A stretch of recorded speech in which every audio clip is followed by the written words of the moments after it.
Në qoftë se une e mbaroj një kurs caktum, 2, 3, 4 kurse caktume, absolut nuk është e barabartë me një diplomë të fakultetit të psikologjisë. Njerëzit kanë përfundu kurse të ndryshme.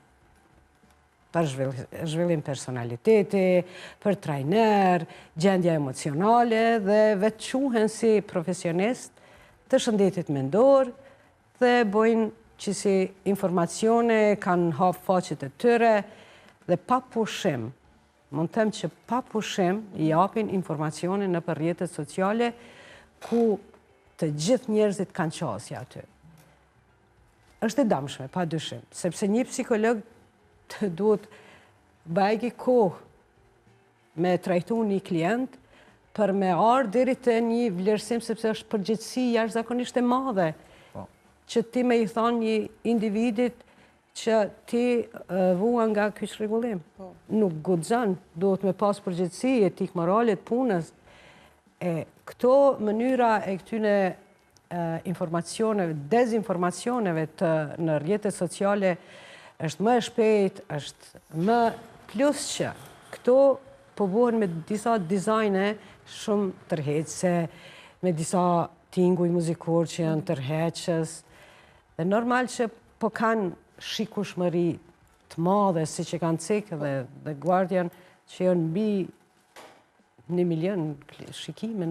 Sa e ka bojnë temi interneti, rrjetet sociale, sa e kanë bo të zbet rëndësin e psikologu, duke i pas për asysh shkrejt të rastet që del dikush ka kryu një kurs, trajnimi, dhe mban këshilla në rrjetet sociale në një vend ku qasja është shumë e madhe.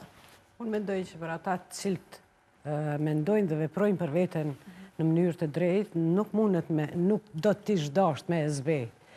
Por që fatkeqësisht po ndodh, për shkak se aty, si që thame e cekëm disa herë, është rruga ma e shpejt, mënyra ma e lehtë, nuk ka na i shpenzim diçka, je në çfarë do pozicioni që je dhe e hap telefonin edhe sheh dhe lexon edhe mendon se për ty tash është zgjidhja këto.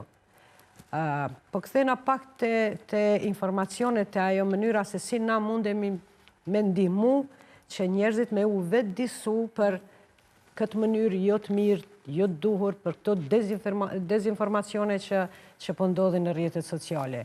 Përveç shtetit, unë mendoj që edhe shoqatave, mendoj që mediat e kanë një rol të jashtëzakonshëm. Sepse si media, çdo emision po del edhe në rrjetet sociale, që është fatmirësi kjo, për shkak se nëse dikush s'ka mujt me përcjell emisionin, peshen në telefon. Këtu me pas sa më shumë njerëz të cilët bëjnë apel, japin informatat sakta, duhura, se kush është mirë, kush nuk është mirë. Pastaj, shkolla është e padiskutueshme.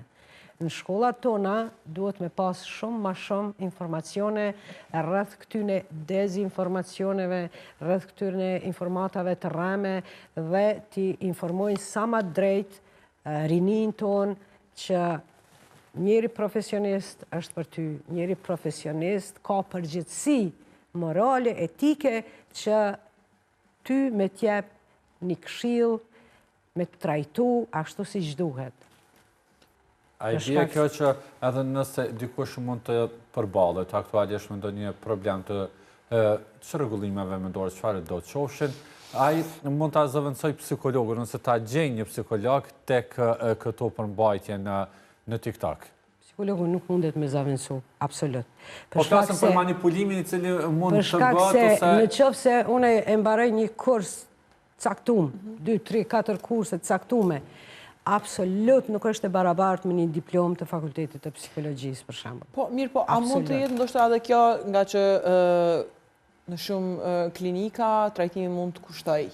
Seancat mund të jenë të kushtueshme, ndoshta a mund të jetë kjo zgjidhja që kanë gjetur shkaku i pagesës, mos arritjes me pagu, por duke marrur... është një fakt dhe është e vërtet kjo çka po thu. Por mendoj që ma mirë është me investu në diçka, ose me kërku Me kërku dikon ku është ma lirë, se nuk janë gjithë psikologët me një çmim të caktuar edhe të njëjtë, për shembull. Po ka psikologët që kanë një çmim simbolik për me fillu seancat me klientët. Besoni që ka. Në qoftë se mendohet kështu që është e vërtet, atëherë po i bjen që ti po e damton hala ma shumë veten sepse po beson në diçka që është e rreme, në diçka që ty po gënjen, sepse nuk është për të gjithë. Janë këto 5 simptoma dhe ti je me ADHD. Janë këto 5-6 simptoma dhe ti je me çrregullim personaliteti. Nuk do të thotë që ti i kish ato, mirë po, tash, çka vjen këto pyetje? Klientët, për shembull, njerëzit që kanë shqetësime, gjithçka ju duket se ajo është sigurone. Kjo, po më rekon pas një ditun e këto, po më re këto.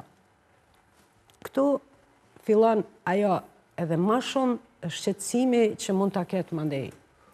Ai followersi i asaj platforme, ai klient i cili çdo moment duhet kërkoj trajtim profesional.